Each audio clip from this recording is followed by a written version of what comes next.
Our next storyteller coming to the stage, when I asked her what resolution she's already given up on this year, she said quitting smoking. So please welcome to the stage, Lizzy Denny. Okay, if it's not clear, these are the names of the screenwriters that are being randomly paired with the story. So Lizzy, drum roll please.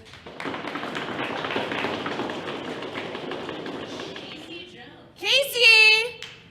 Woo! All right, give it up for Lizzy. Hello, hello. Is it okay if I take this off the, yeah? Or lower it? Oh, just leave it, okay. Never mind. I am going to tell a cautionary tale of the importance of soundproofing a bedroom. And if your roommate is unwilling to do that, then getting soundproof headphones. So the year was 2016. I had just moved to Los Angeles. I was, for a brief stint of time, living with a couple of creepy dudes I met on Craigslist, and probably about like 3 months into that, I was like, I should just find a female roommate that isn't going to ruin my life. And so the stars aligned, and I went to look at this apartment, and I just randomly, this other girl was also looking at that apartment. She was like, I don't have a roommate, you don't have a roommate, we're both poor, let's move in together. And I was like, yes, it's destiny, right? So we move in together, and I was like 23 at the time. She was in her mid-30s, and so like I felt like very mature. She knew how to iron clothes. As you can see, I still have not learned that. And she was just, I was really excited to live with her.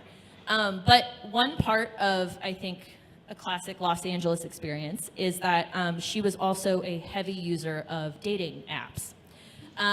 And her biggest one was Tinder. I think she got the high score on it. I haven't used it in a while, but I think that's what she was aiming for.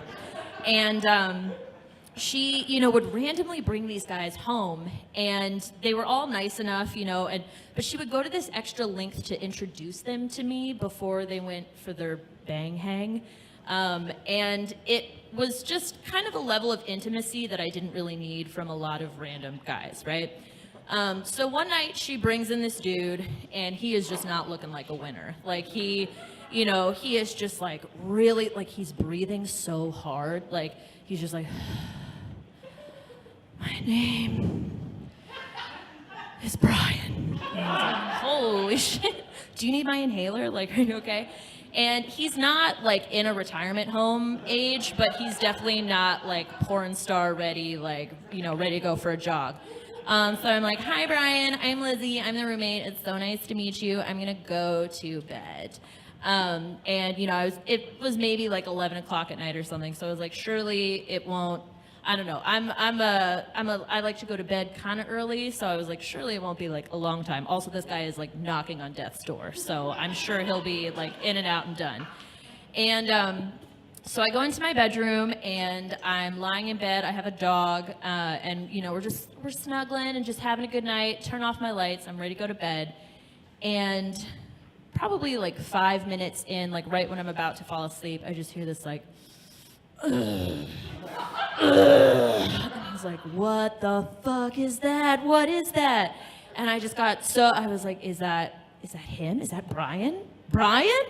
And it just keeps going, and you start hearing that. And keep in mind, like her bedroom was several rooms away from mine. Like it's a tiny apartment, but it's like there's space in between. And Brian is just doing it. He's just like getting his thing going. And so I'm lying there, and I'm kind of just like, it'll probably stop soon. Like, it's fine.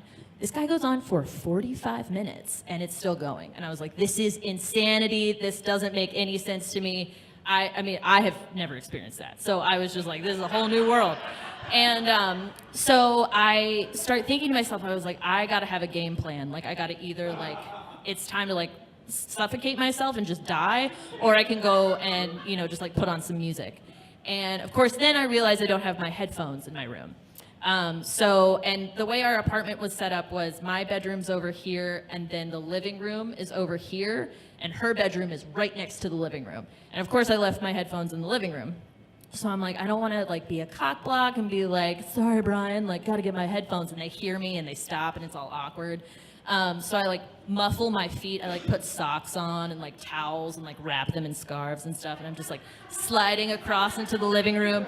And I hear them stop all of a sudden. I'm like, oh my God. And I grab my headphones, like run back into my room.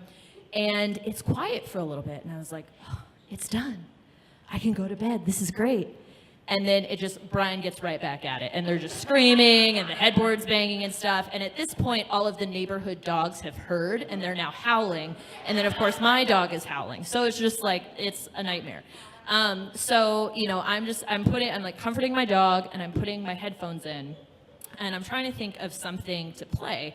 And I'm the kind of sleeper where I can't really listen to music while I'm falling asleep. So I like having like soothing nature sounds. This is like a typical white girl thing of mine. So I like to have soothing nature sounds that just lull me to sleep. So I try rain sounds like thunderstorm, not loud enough. Brian is just knocking through the thunder. I try like a steady ocean, waves crashing on the sand, and he is just like hanging 10, hanging 20, like Brian is not having this. And so I finally go on YouTube and I find this thing that says jungle sounds. I was like, oh, that's nice. Like that, you know, maybe get some nice like birds singing in the background, whatever. And I start playing it and I hear just this cacophony of different animals. And I'm like, you know, it's not great, but I'll listen to it. You know, it's not Brian, so it must be better. And so I keep listening to it. You know, I'm starting to like finally fade to sleep. And I hear this shrieking. And I was like, is that Brian? Is he hurt? And I keep listening and I take my headphones out, listen for a little bit, there's no shrieking, put them back in, the shrieking continues. And I'm just like, it's in this video. And so I'm listening to it more and more. And, you know, it keeps going and I hear this like weird like cat sound. It's like all these growls and stuff. And it's like far enough away from the microphone that I'm sure whoever recorded this wasn't aware that there was a literal murder happening on their recording, but close enough to where I was like, what is happening? And so I keep listening to it, and at this point I just want to A, not hear Brian, and B, see what happens to whatever poor creature is dying on this tape. And it sounds like a jaguar is ripping apart a monkey, and all of the other monkeys are coming over, and they're just like, and then there's like these parrots, and they're like, and it's just all of this shit, like all wrapped up in one. And I'm like, oh my God, Brian has no idea what he's done. Like, this is a whole new world. And I'm just like, I'm about to fall asleep. And I was like, you know, I bet they're done by now. I'd been listening to this murder for what seemed like 20 minutes. You know, the monkeys are starting to kind of bay off and everything. And I take my headphones out and I'm just like, silence. And then Brian just keeps going at it.